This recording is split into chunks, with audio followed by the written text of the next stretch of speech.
જય માતાજી મિત્રો, મારી યુટ્યુબ ચેનલ જય માતાજી દર્શનમાં તમારું સ્વાગત છે। મિત્રો, જો તમારા ઘરમાં કુળદેવીનો વાસ હશે તો આ વિડીયોમાં જણાવ્યા પ્રમાણે તમને સંકેતો જોવા મળશે।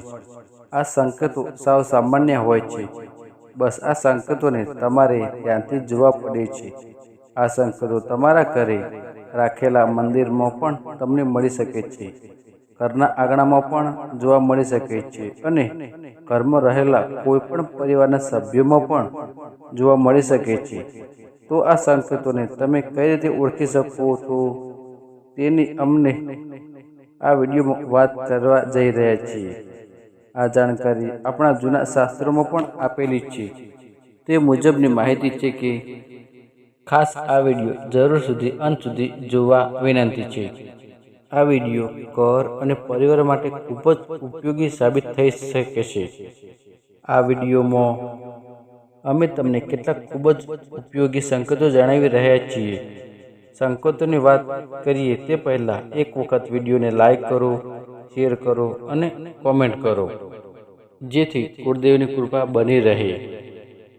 તો મિત્રો, નંબર 1 છે, જે ઘરમાં કુળદેવી માના આશીર્વાદ રહેલા હોય છે તે ઘરમાં હંમેશા એક અલૌકિક વાતાવરણ બની રહે છે। તેથી ખાસ મિત્રો, જો ઘરમાં કોઈ પણ કારણ વગર ઝઘડા થતા ના હોય તો સમજવું કે જાણ્યા અજાણ્યા માતાજીની આપણાથી નારાજ થતા હોય છે, જેથી ઘરમાં સુખ શાંતિ રહેતી નથી।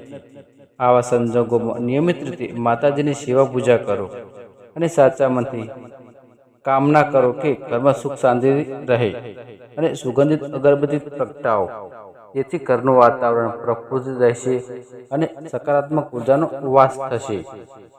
નંબર 2, કોઈ પણ નિયમિત સમયે જો તમારા ઘરના મુખ્ય દ્વાર પર કોઈ મૂંગું જનાવર આવીને ઊભું રહે, દાખલા તરીકે ગાય કે કૂતરું કે વગેરે, તો સમજવું કે તમારા ઘર ઉપર સકારાત્મક શક્તિનો વાસ રહેલો છે।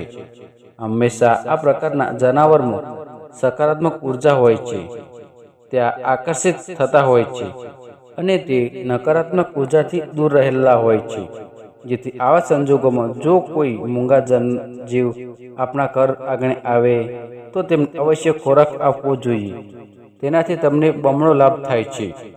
નંબર 3, ઘરના આંગણામાં જો તમને મિત્રો સસુંદરું જો આટાફેરા મારતું જોવા મળે તો એક સારો સંકેત છે, કારણ કે તે ઘર ઉપર માતા લક્ષ્મીના આશીર્વાદ બનેલો હોય છે, જેથી તમારા ઘરમાં હંમેશા સુખ અને શાંતિ, સમૃદ્ધિ, ધન દોલત આવી શકશે।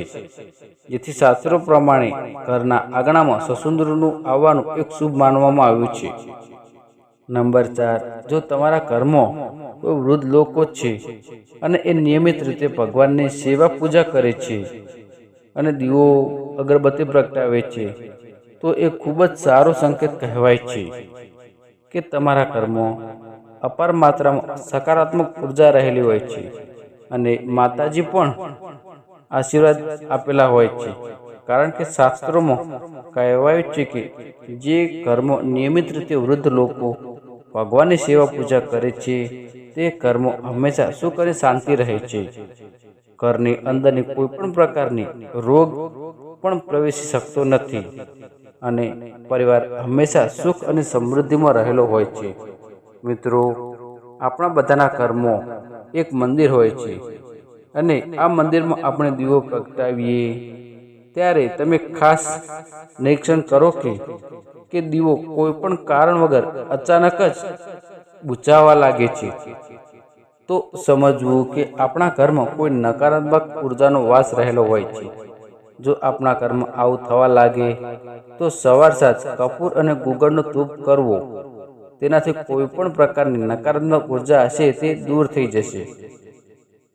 મિત્રો, તમે મંદિરને નિયમિત રીતે સાફ સફાઈ કરી શકતા નથી, છતાં પણ મંદિર એકદમ સુંદર અને રૂપાળું લાગી રહ્યું હોય છે, તો માતાજી ઘરમાં જ બિરાજમાન છે એવું જાણી શકાય છે અને તમે મંદિરની સામે ઊભા રહો તો તે એક અલગ જ અનુભવ થવા લાગે છે। આપણા હિન્દુ શાસ્ત્રોમાં એવો પણ ઉલ્લેખ કરવામાં આવ્યો છે કે જ્યારે પણ તમે મંદિરમાં દીવાની જ્યોત પ્રગટાવો છો ત્યારે તે જુઓ, તે જ્યોત એકદમ સીધી અને લાંબી જ્યોત બતાવી આવે છે તો એક એવો સંકેત છે કે તમારી પ્રાર્થના સીધી કુળદેવી મા પાસે જઈ રહી છે। તો મિત્રો, ક્યારે પણ તમે દીવો પ્રગટાવો તો આવું નિરીક્ષણ કરી શકો છો। અને મિત્રો, જે ઘરમાં માતાજીના સારા આશીર્વાદ બનેલા હોય છે તે ઘરની એક ખૂબ જ સારી બાબત હોય છે કે તે ઘરમાં મંદિરનો દીવો ક્યારે પણ ચાલુ, આરતી થવા અથવા પૂજા ન બુઝાતો નથી। જ્યારે પણ તમે ઘરમાં રહેલા મંદિરમાં દીવો કરો છો અને દીવો અધવચ્ચે અમુક કારણોસર બુઝાઈ જાય તો સમજવું માતાજી તમારાથી નારાજ છે। અને તેનાથી વિપરીત જ્યારે પણ તમે મંદિરમાં દીવો પ્રગટાવો છો અને દીવો સંપૂર્ણ રીતે પૂજાના અંત સુધી ચાલ્યા કરે છે તો સમજવું કે તે ઘરમાં માતાજીના સારા આશીર્વાદ બનેલા છે। અને મિત્રો, જ્યારે પણ તમે બંને હાથ જોડીને તમારા ઘરમાં, મંદિરમાં કોઈ પણ કામના થોડાક જ દિવસોમાં સફળ થઈ જાઓ છો તો એ ચોક્કસ સંકેત છે કે માતાજીના સાક્ષાત તમારા મંદિર પર બિરાજમાન છે। આવા સંજોગોમાં સાચા મનથી નિયમિત રીતે માતાજીની સેવા પૂજા કરવી જોઈએ, જેથી માતાજી હંમેશા તમારી ઉપર કૃપા વરસાવતા રહે। અને મિત્રો, આપણા ઘરમાં માતાજીની તસવીર રાખેલી હોય અને તે તસવીર સામે બે હાથ જોડીને જોઈ શકો તો તસવીરમાં એક અલગ જ ઉર્જાનો અનુભવ થઈ રહ્યો હોય અથવા તો માતાજીનો ચહેરો હસતો હોય તેવું જણાઈ આવે તો માતાજીની કૃપા આપણા ઉપર બનેલી જ છે। આવા સંજોગોમાં ફક્ત આ વાત તમારા મનમાં જ રાખવી જોઈએ અને માતાજીને સાચા મનથી આભાર વ્યક્ત કરવો જોઈએ।